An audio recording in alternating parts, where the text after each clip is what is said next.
So, to our listeners, welcome to the next episode today about sustainability, major outlook and trends. And you probably heard already or saw already, it's Kimo and myself as always, but we have two new guests here or two new supporters here, both with a background in industrial design, quite some experience in China and also in the sustainability space. Great team today, and I'm very much looking forward to this recording. Hi again, guys. Thank you very much for making it. Thanks for the invitation. Thanks for having us. Forward to it. So I think I just dive straight in. I've taken over the moderator part today. Sustainability in China, I think not an easy topic to tackle and probably not a topic that most would expect to be relevant in China, but it is actually quite relevant. Many won't know that China has a big glacial ice reserve of about 5,600 cubic kilometers, covering a total area of about 59,000 square kilometers. And I think many of us don't know 6,000 of China's glaciers have completely disappeared. So it does affect China quite a lot. Also, China's average temperature and sea levels have risen faster than the global average, according to a 2020 report from China's National Climate Center.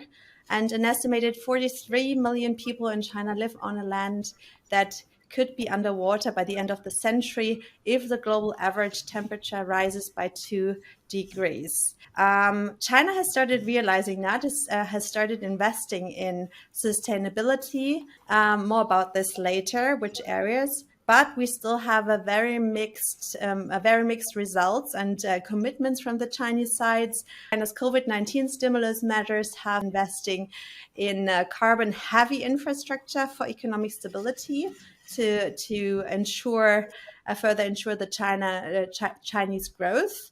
Although China had said it would invest a bit more in low carbon intensity areas and further build their sustainability energy infrastructure. So quite mixed results here. And now what's happening with Chinese sustainability efforts and how are they shaping, guys? What did you find? Thank you, Betty, for the introduction. That's a super interesting topic. And especially China is kind of a laggard when we compare to the international landscape. We see that most countries target to have CO2 neutrality by 2050, and China only targets to have CO2 neutrality by 2060. So they are definitely taking a bit longer. But this also is a reason because they are the biggest polluter of the world. So China has polluted over 10,000 million tons of CO2 until today.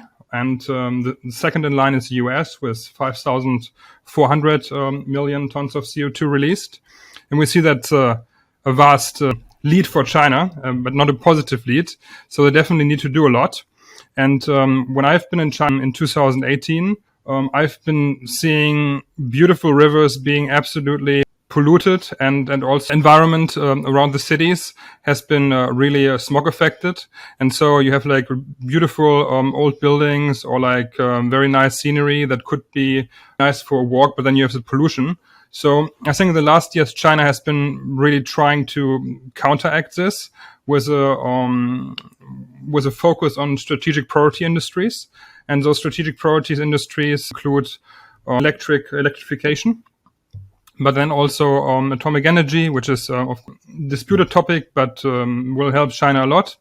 And also smart cities and infrastructure that can help make public transport more norm, bring out reduce pollution. The last thing is here renewable energy that will help China cut down those coal that fuels the economy until now.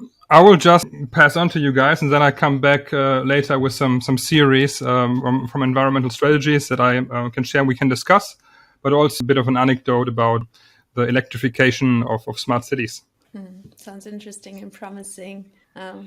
Will and Tim, you both have a background in industrial design, which has a lot to do with materials and recycling, circular economy approaches, or can have to be a lot with that. So I think, Tim, you have been looking into circular economy and you have an expertise in this. I think you have also had a look at China in this regard, and You've done a lot of research. You've spoken to a lot of players in China about circular economy, which is a special topic within the sustainability space.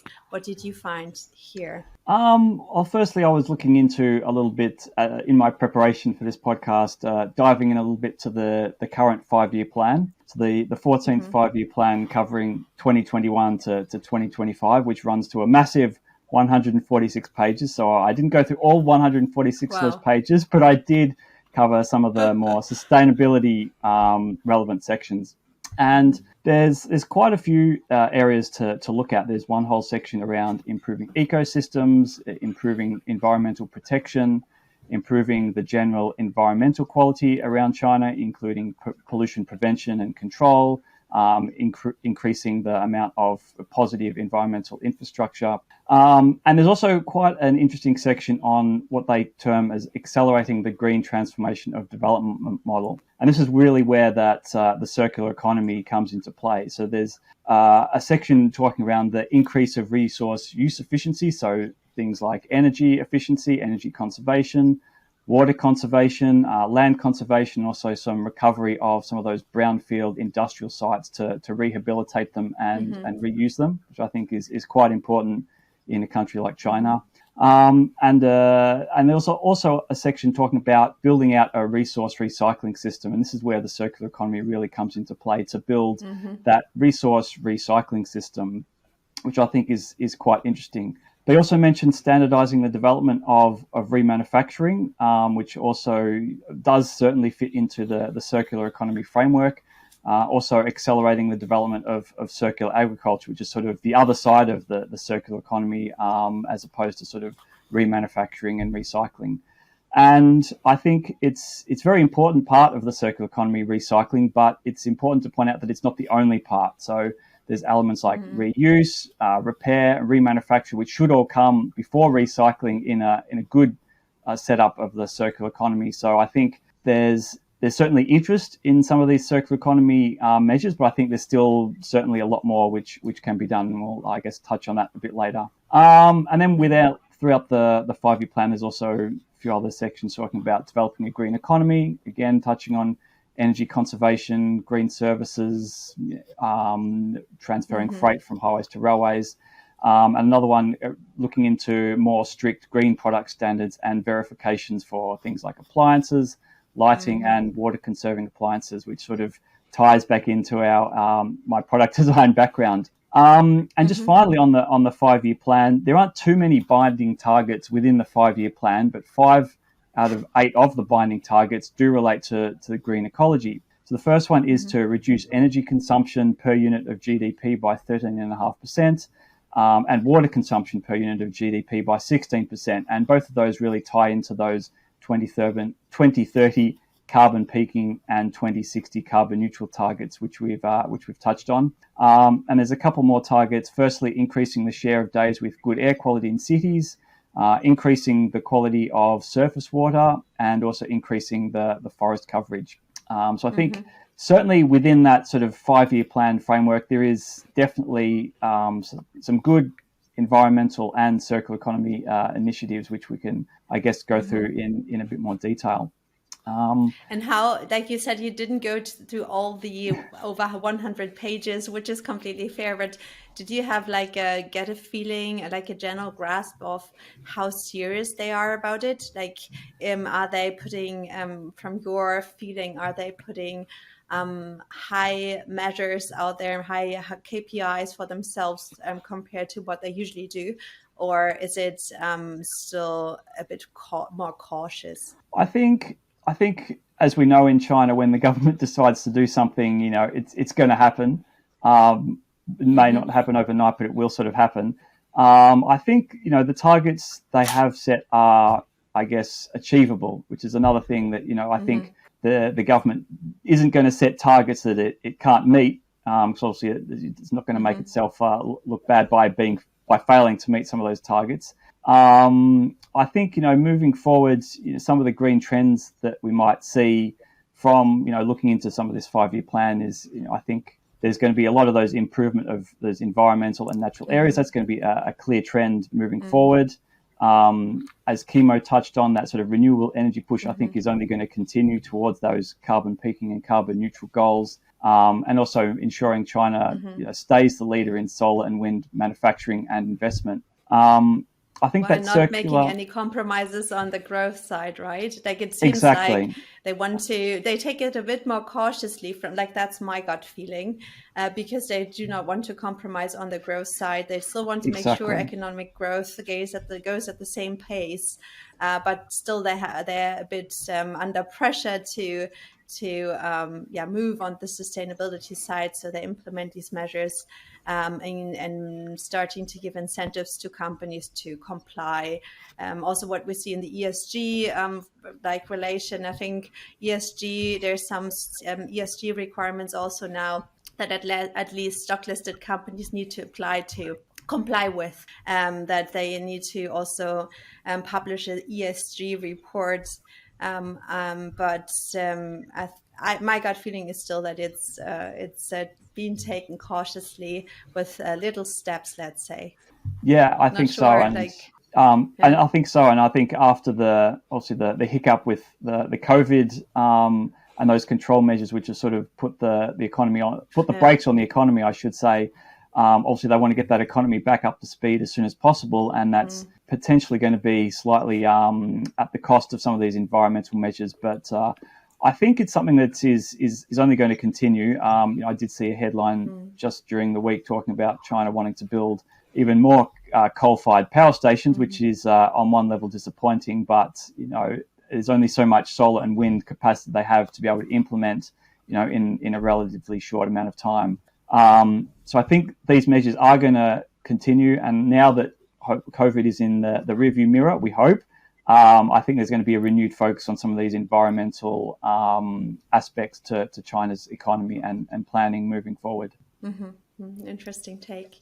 How about you, Will? What did you find? Like, I think you had more a look at what's happening in the smart city, green city space, what some of the big Chinese tech companies are focusing on. Because I just conducted a couple of interviews with also potential Chinese interns, and they were formerly worked for companies like ByteDance or Tencent, and they gave some basic insights that Tencent, for example, is also building up a sustainability department.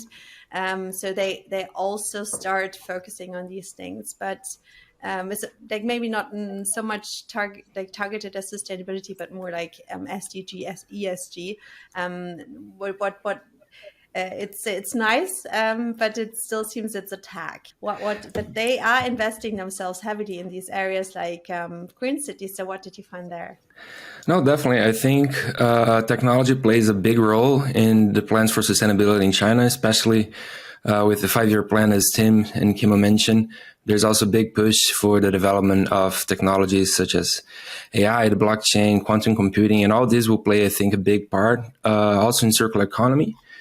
And not only with cloud services, for example, which smart cities use, you can reduce the energy consumption, and that also plays a big role. So as an example, 10 years ago, 15 years ago, you would take 2-3 hours to download a video that today you have instantly. So the power or the energy that you need to accomplish the same or get the same results is completely different. So I think technology will also support the plans of China in the sustainability plan. On the energy side, I think on the smart city side, I think there's also a lot of interesting things happening at the moment, not only from the government side, but also from the big tech companies such as Tencent, as I mentioned, Alibaba. They also have a lot of initiatives in sustainability, and I'm pretty sure we're going to talk more later on.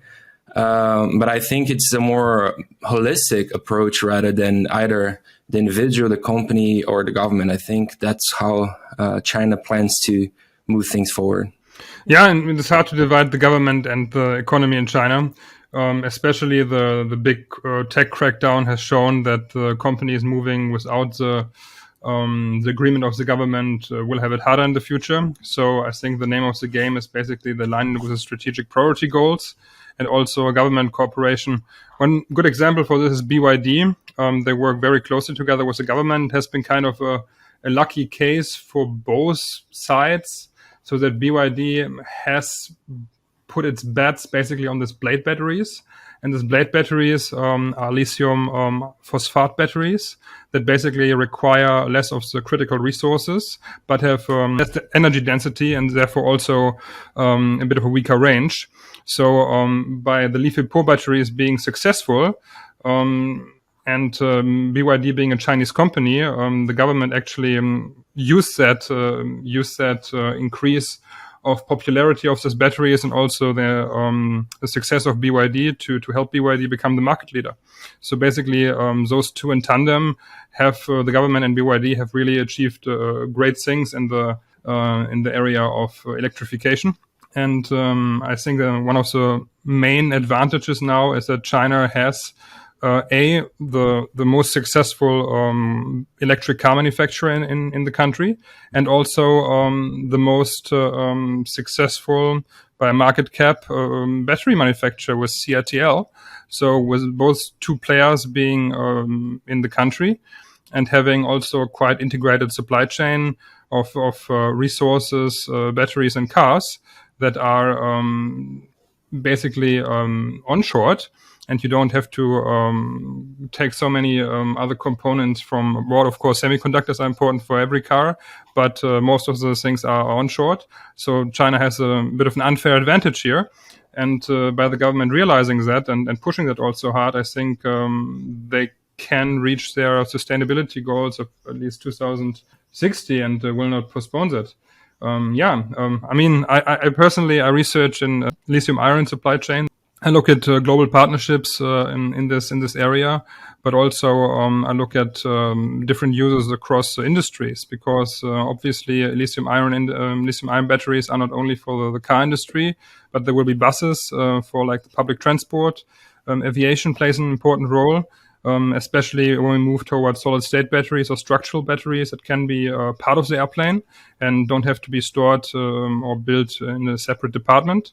And also for ships. So electrification and sustainability of all modes of transport can really change the landscape and also the pollution problem in China, in my opinion.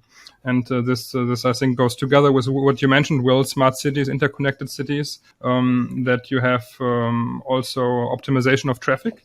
So this autonomous driving can obviously benefit the cities by regulating where the traffic goes and when the traffic needs to be can be streamlined, but also sharing, for example, the sharing economy of a car. Why does a car need to stand around for 2 hours when you go, for example, shopping, or when you go to your job, stand around for 8 hours? What does the car do there? Does it just wait and does it play some games, or is it?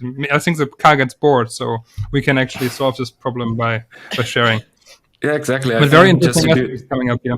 Yeah, just to build on top of what you just said, I think exactly what the smart cities will bring is this optimization of the resources, right? It's connecting everything, it's IoT, it's connecting everything that is happening in the city. How can we optimize and waste less energy, essentially, right? So as you mentioned about commuting, I think the batteries is a good example also on how technology can improve the capacity of the batteries or make them to last longer, and essentially, right?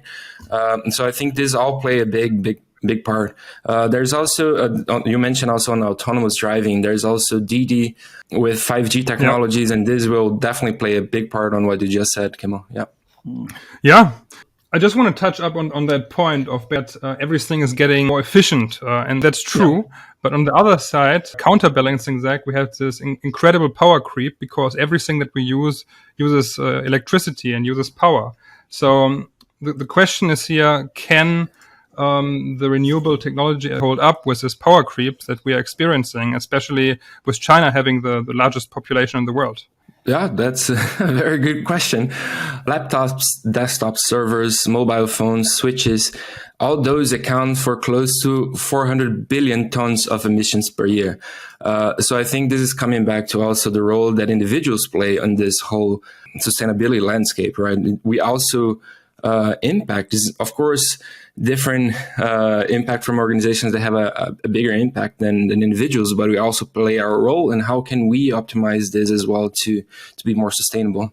And I think also the building on that, the EVs, I think, as the EV uptake across both private consumers and also further electrification of logistics chains, delivery vehicles, all those sort of things, as their share increases, I think, there's obviously going to put a whole lot more strain onto the electricity grid and create a lot more demand for energy moving forward, which I think is going to have to come largely from renewables. But then, once everyone has, an electric vehicle, maybe they get charged during the day and help when you plug them in when you get home. Of course, there's going to be all that power that connected to the grid, which can flow back through the grid in times of peak demand in the evening. So I think, that's also ties into the point on the smart infrastructure, 5G. How do we create these newer, smarter electricity grids when everyone has an EV in their garage instead of an internal combustion engine? I think that's, there's going to need to be a lot more investment into that smart electricity grid as well as they come online. The main thing is we need to increase efficiency, but also we need to increase input into the grid, and we need to improve grid storage. I just talked with a very interesting new company, I think called Spark, and what they're doing is trying to improve the Australian grid here locally and try to connect different wind farms to the grid. And one of their main challenges is to store the energy when it's not used or distributed efficiently.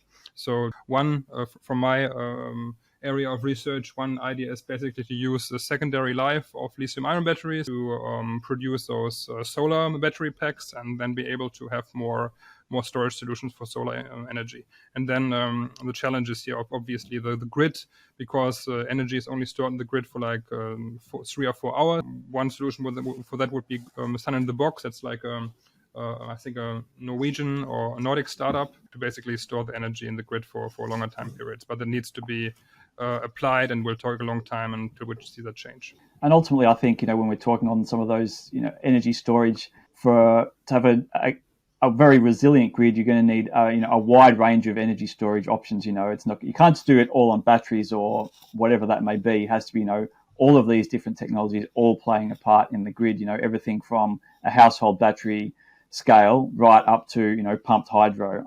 It all is going to have to play a part. And I think certainly in China, there's a lot of glaciers, as we touched on. There's a lot of sort of rivers up in the Himalayas. I think there's so much potential in China for more hydropower and building on that pumped hydro for energy storage as well. So when we have times of high solar energy, you pump water up to the higher dam, and then in the evening or when there's less solar energy, we can let that run through the hydropower plant to generate energy. I mean, I know that's something we're working on in Australia as well. You're right. There needs to be a mix. There needs to be a mix of all those energy storage solutions, and pumped hydro is one, battery storage is one, but then also a more efficiency of the grid is one, more better distribution. Absolutely. Yeah. Coming back to the topic of smart cities, I did a bit of research on that topic also, because to understand where China is moving in this regard. I think in the West we have the challenge that all our cities, they're already there, right? They already exist. They have that challenges. It's comparable to the big cities that have a long history in China. We all know that China's at the same time building new cities at high speed. So there is some potential in China which we don't have in the West, which is constructing new cities to see what the ideal a green city of the future would look like. It's quite interesting because China is basically applying the digital twin model in Chinese newly built green cities. So they basically build new cities that consist of 3 cities. One is the physical city that you see, one is the city underground, and one is the digital version of the city, which is the brain of the city with all the AI, blockchain technology. Will, you mentioned a lot of these points earlier, like we tackled the autonomous driving. So they basically take all the technologies that we already have in the different areas, and they all try to all include them in a new green city solution and try to prototype what the ideal city would look like if everything would be running ideally. And this hasn't played out as perfectly yet, and I think they do still have the challenges in the big city compared to what we see in Europe, in the US, and the rest of the world. But it's still interesting to have these opportunities here, and you can basically imagine it as like a huge newly built city where all the tech companies, Huawei, Tencent, Alibaba, with their own expertise are on the ground, applying the latest technology and really running it at big scale. People already living there, but moving into newly built houses, making use of this novel infrastructure and the possibilities that you have when doing everything online with your mobile phone and like having everything optimized. So it's interesting also to see how this is going to develop in China. I'm not sure if you saw that as well and what you found. I think, Tim, you mentioned that you had the chance to visit one of these cities, although you were in lockdown or you didn't have the chance to explore the city in the end to have a closer look. Yeah, so back in it was early November last year, I was in Xiong'an new town, sort of just south of Beijing, which I think is probably the poster child for some of these newly built smart cities, for an industrial design exhibition. Unfortunately, there was a COVID outbreak up there while I was there, so all I got to see was the exhibition center and the hotel we were staying in next to the exhibition center. But yeah, when I was there, obviously they did speak about those three cities that you mentioned. I think even though I didn't get to see much of the city itself, I think it was definitely notable, looking at it, that it was it looked new and it looked different to other Chinese cities where they just put up rows and rows of tower blocks. I think there seemed to be a lot more thought taken to sort of some of the layouts of those cities, where making sure there's a lot more green space. And also the design of some of the apartment blocks. There's a lot less of that sort of copy-paste architecture that we might see in existing Chinese cities.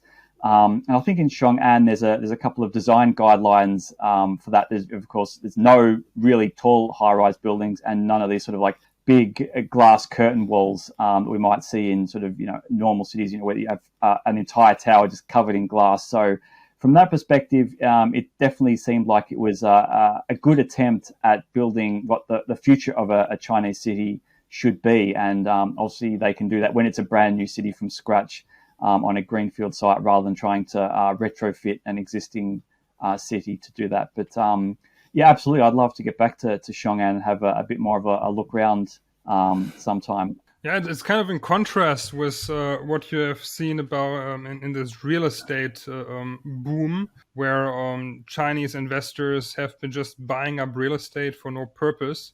But now you actually have new developments that serve a very distinct and very useful purpose. And I think it's very juxtaposed to what we have here with this empty big apartments. We have actually new cities that are interconnected and also well structured from an infrastructure side. Mm-hmm. So I think it's a very interesting and also a very promising development that is not a bubble, but a long-term useful thing to have. Yeah, I think one thing that I saw when go ahead. Go for it. One thing that I found interesting, or one impression that I got, was while the rest of the world focuses a lot about how to solve existing issues with like saving energy, recycling, finding circular economy approaches, etc. I think China takes it more with the technological angle. So they know they want to have tech leadership, obtain tech leadership in some of the future technologies. They identified green technologies as one of these areas. And they say, okay, we want to further grow. We need to further ensure economic growth at the pace that we outlined in our plans. And like these green technologies are an important part, and we're not going to solve the global challenges in climate tech without disruptive new green technologies, and we are going to be the world leaders in this field. And I really like this approach. And of course, it's difficult to say today what the impact will be and where China will be in 2 years or 5 years if they have a major focus on future green technologies. But they might have a spark later, which might work out well. It's a bet, but it's a very bold bet, and I'm sure there's a lot of capital, a lot of funding out there also, which is going to be invested in these areas. As always, China throws a lot of money on the areas which they deem interesting or important. And I think also just to pick up on that point, in some of the green trends that I've sort of discovered while I was sort of doing my research, there's a number of them. Firstly, circular regenerative agriculture. China obviously still is going to have 1.4 billion mouths to feed, and so as that population moves out of poverty and more people enter the lower class and people from the lower class enter the middle class, I think there's only going to be a consumption to increase in food. So there's always going to be ways to increase agricultural productivity and regenerative farmland. The second one I found was that sort of that focus again on EVs that we touched on earlier. And that also contributes to the push for China to lead EV tech and manufacturing, as Kimo touched on earlier. And, in Shanghai, there's seemingly a new EV car company every week on the streets. But that really ties into that Made in China 2025 policy we've seen, because a lot of the existing car companies in China are joint ventures with foreign brands, whereas a lot of these EVs are fully Chinese brands. And finally, another one, with that implementation of the circular economy, certainly in terms of resources, I think that plays into the potential for China to be a lot more self-reliant if needed. So as an example, only 15 to 20% of the iron ore consumed within China comes from China itself, whereas around 60% comes from Australia and 20% from Brazil. So I think if they can increase circularity in some of those areas, it means a lot less resources will need to be imported if, for whatever reason, China doesn't want to or can't import iron ore from countries like Australia for whatever reason. And so to tie that back to... Sorry to jump in here. I would be interested, what are the major constraints with implementing circular approaches in these areas? Is it that the government pushes not hard enough and the people are not ready yet, or what is it? I think it's in the top, from the Chinese top-down approach. I think the government always has these plans, but they're never that detailed. They're always a little bit vague, from these, like, for example, the 5-year plan doesn't go into so much detail. And so as these requirements sort of filter down from the top through all the various levels of government, through down to, the provincial level and then, maybe a county level, I think there's always a challenge for those lower levels of government to actually implement these plans, because they're the ones that have to do the work on the ground, and that's not, I think, restricted to the circular economy and sustainability. I think that's always a challenge in any policy in the government in China. So I think that's where I feel there is opportunities for companies to, maybe partner with some of these lower level governments and say, okay, well, you've also got your KPIs to meet. We can help you do that. And, then I think there's a lot of potential there for a sort of a win-win approach for both those lower levels of government and the companies itself. But just to wrap up that point earlier, which sort of ties back to what we're saying is, as I see it, a lot of these sort of trends and policies, they definitely have a distinct environmental side to it, but the flip side also is that they definitely have a strategic side. So all of these policies and trends help to, green China, reduce the environmental impact, while also building up China, boosting its manufacturing in certain areas, and generally making it, a bit more of even more of a big player on a global level across resources, green energy, electric cars, and all those sort of things moving forward. So I think there's definitely a strategic side to a lot of these environmental policies that we can see. And what's the angle on how the West tackles this? Is there not so much a strategic angle to these things in the West? Is China a lot more strategic? I think China can be a lot more strategic with its sort of more long-term approach. Obviously in Australia we have elections every 3 years, which doesn't always lend itself to having a steady long-term sort of vision for some of these things. So I think there's having that sort of, a lot more of a difference of opinion in the West on certain things.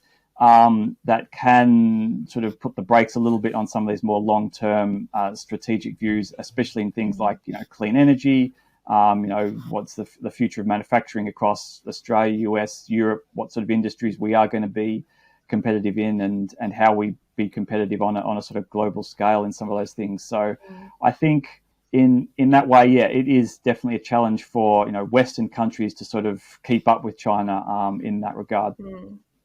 Tim, is it fair to say as well that it's linked to infrastructure and scalability, that it's something that China can use as advantage to lead in circular economy globally, in your perspective? Or? I think definitely it is. I mean, I don't have a statistic to hand, but we know how much of a factory for the world China is, and obviously over the past sort of 2 to 3 decades, that's been sort of the driving force behind, I should say, a lot of the environmental damage. As us in the West have outsourced production and costs, we've also outsourced the environmental costs, and I think that's something that sometimes is forgotten in the West. But because of that, I think that's where there is definitely so much potential for China to be a world leader in the circular economy, just having that manufacturing base and being able to create the new, cleaner products that China needs as it pivots more to a sort of a services economy, and also that we as we need in around the world. Yeah, I mean, very interesting point. Everybody has been outsourcing their environmental costs to China, and many of us just say, okay, as I mentioned in the beginning, China is the most polluting country in the world, but many supply chains are steered by the West. Yeah. And what we should ask ourselves, was also a very interesting topic in literature that's now evolving, is a societal license to operate. So basically, does a company have a license to operate in the broader market? Because there are multiple stakeholders, the society, and then there's the state. And when you just defer environmental costs from one part to another, you basically shouldn't be operating in the first place. So how can you be transparent throughout your supply chain, and how can you gain this legitimacy to run your business, not only from a cost perspective, but also from a long-term SDG perspective? And I think that's more relevant now as people are looking more and more for eco branding and logos that justify sustainable production.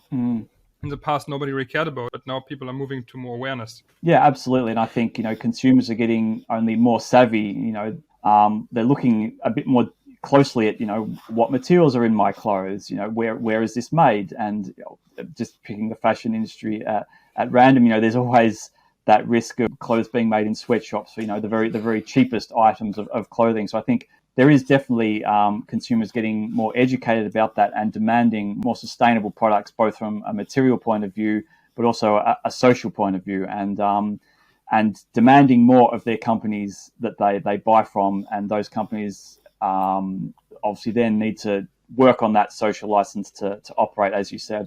I think a great example of what you just mentioned, Kim and Tim, I think Alipay, they have since 2016 the Alipay Ant Forest, where they reward users with green energy points each time they reduce their emissions by biking, by buying sustainable products. And with these points on their app, there is a tree growing, and on a parallel, Alipay is actually planting those trees on the user's behalf. So since the launch in 2016, I have the number here. They attracted 500 million users and planted 100 million real trees in the northwest of China. So I think, again, these giant techs from China, they also play a big role on education and how to promote sustainability. Absolutely. And I think, for a platform like Alipay, because they're so embedded in everyday life, I don't know the number of how many Alipay transactions occur every day, but it would have to be in the multiple millions. But because they have that scale of users already, it makes it so easy for them to put that into their app and add a bit of gamification into it with that cute cartoon tree growing. That's what makes it attractive. But the fact that they already have that sort of high level of high user base, I should say, is what enables them to be able to make that impact, where it would be so hard for a small startup to have that same sort of impact. So absolutely, I think it is important for those large companies that already have this user base to do it. And also it's so easy because it's already in Alipay. I don't need to do anything. I don't need to sign up for anything else. Exactly. And that also removes a key barrier. So the fact that there's so many people already on board and it's so easy, I think makes it so easy for people to contribute to that. So education is already going on. More education can follow.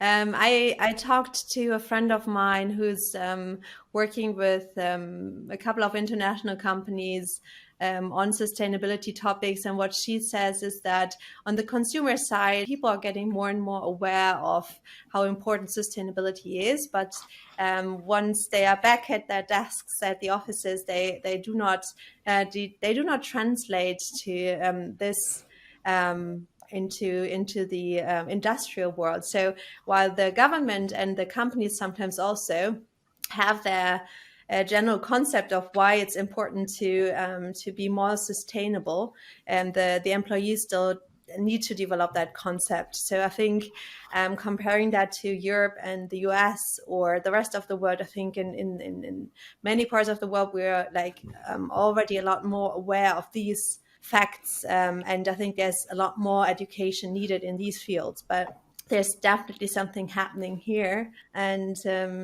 I think it's a great outlook that we just everything that we just discussed. I think it comes down to China takes sustainability seriously. They do not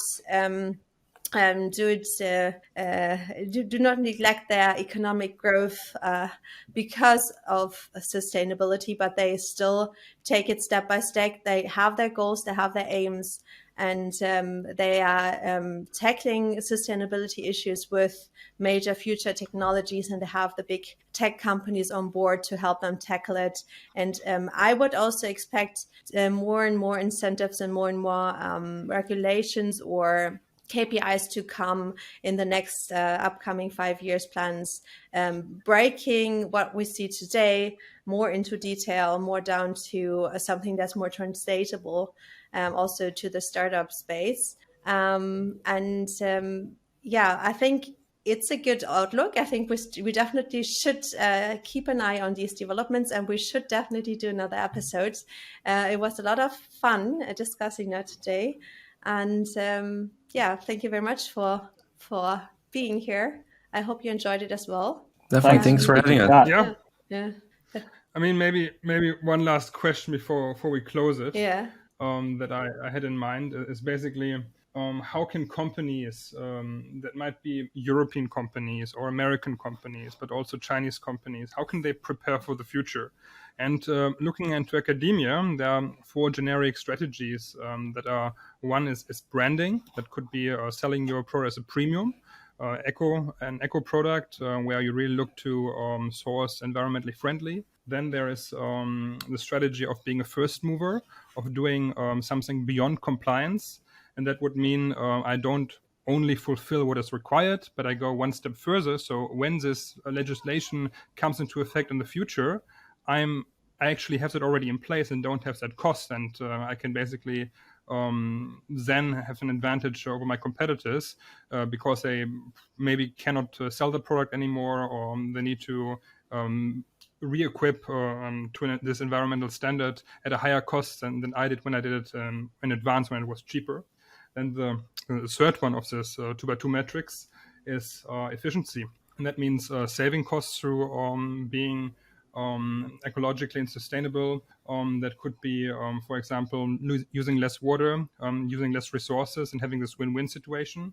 And the last one is probably one of the most interesting ones, is differentiation and innovation that you can do through sustainability. And I think those 4 areas are all important. And the question is here, how can existing firms leverage that, but also what new opportunities are there for startups? And maybe we can just all close that round with a short comment on that. I think it's interesting that there is definitely a lot of potential, but I feel that in China, as in much of the world, maybe up to 10% of the population will pick a sustainable option just because it's sustainable. I think it also has to provide other value to the consumer. It's a sad fact that the sustainable option will most likely be more expensive. So I think using, some circular economy approaches, there is a lot of ways to provide more value to the consumer. And, one example is the sharing economy, which is just one potential circular economy model,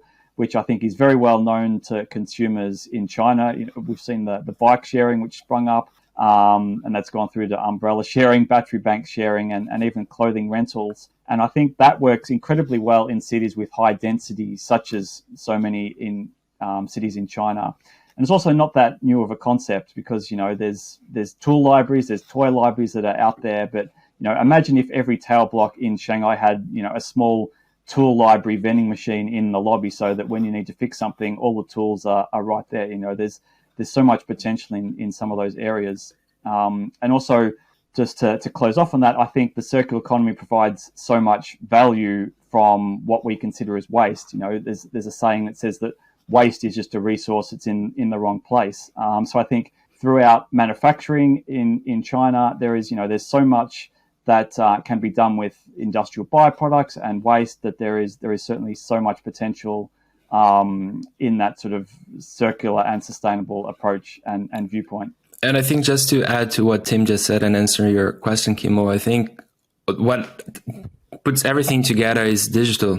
Companies need to look into digital solutions and circular economy. All this, they will be connected with blockchain, cloud systems, and so on. So I think companies need to have their digital strategies in place to be able to reduce costs and translate those to also consumers, so the sustainable products are more attractive and more affordable. Just to wrap up on what Tim just mentioned. Mm. Well, I think especially innovation is super relevant here.